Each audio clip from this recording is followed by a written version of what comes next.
Jean-Jacques Cantorov, vous jouez les 3 sonates pour violon et piano de Brahms ce soir au Grand Théâtre de Provence avec François-Frédéric Guy. Que représente pour vous ce vaste cycle? Ces 3 sonates sont extrêmement différentes les unes des autres, couvrant à peu près tout l'univers de Brahms, en raccourci en quelque sorte, mais sans être gênant, c'est-à-dire on n'est pas en train de se dire, bon, voilà tel opus, puis l'opus suivant, qu'est-ce qu'il a fait, qu'est-ce qu'il a innové, qu'est-ce qu'il a... Non, on est complètement dans la fascination pour un Brahms qui montre toutes ses facettes, qui montre son amour, qui montre son désespoir, qui montre sa joie. Donc voilà, c'est merveilleux de les réunir, et puis ça ne dure pas très longtemps, c'est exactement le temps d'un concert. Alors vous êtes violoniste mais aussi chef d'orchestre.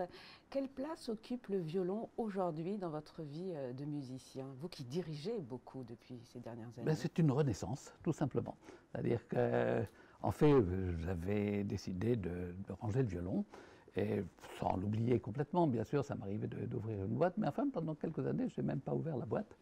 Et il s'est trouvé qu'avec mon fils qui fait la carrière que l'on connaît aujourd'hui, j'ai eu vraiment envie de partager ça avec lui, pas simplement au niveau direction et concerto, mais dans un répertoire plus intime. Donc, bon, quand il est à la maison, voilà, on a envie d'ouvrir de temps en temps une partition et puis de la jouer. Donc, c'est le prolongement naturel de... Et puis, il s'est trouvé que le retour n'a pas été trop difficile. Il est difficile quand même, hein, parce que même, je dirais, morphologiquement, les mains changent. Donc, quand on tire les doigts en quelque sorte tous les jours, on leur demande un effort, et quand on cesse de le faire, bon, automatiquement, la nature reprend ses droits, c'est-à-dire qu'il n'y a plus les mêmes extensions entre les doigts, il n'y a plus les mêmes rapports, les doigts changent même de longueur, ce qui est assez curieux. On a vraiment cette impression de ne pas retrouver forcément la même main. Donc, il y a une rééducation, mais qui est passionnante, parce que le son est au bout, et puis plus on avance en âge, plus on s'enrichit au point de vue culture musicale, on entend beaucoup de choses, on découvre d'autres horizons, et tout ça alimente en quelque sorte la réflexion qu'on s'était faite sur l'instrument. Donc je profite un petit peu de ça.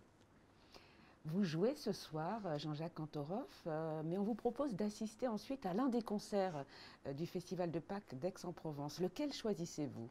Ce que je retrouve extraordinaire, c'est peut-être l'univers de l'amitié. Alors, quand je vois, par exemple, Martha Argerich avec Barenboim, c'est vrai que ça me tente. Mais je vois aussi Renaud avec des Octuors, et je trouve ça merveilleux. C'est une ouverture sur la jeunesse, c'est une ouverture sur le partage, et je choisirais vraiment ce concert, parce que l'Octeur de Mendelssohn c'est magique, mais l'Octeur de Max Bruch on ne connaît pas. Donc il y a à la fois l'univers de la découverte, l'univers de ces nouvelles amitiés qui se forgent, intergénérationnelles. C'est ça aussi qui est précieux. C'est que c'est pas une équipe de la même époque, c'est tout mélangé. Et pour moi, voilà, c'est le concert que je souhaiterais entendre. Voilà, ce sera le 11 avril. Voilà. Merci beaucoup Jean-Jacques Cantorov. On vous retrouve dans quelques instants pour ce grand voyage dans l'univers brahmsien sur la scène du Grand Théâtre de Provence. Merci beaucoup.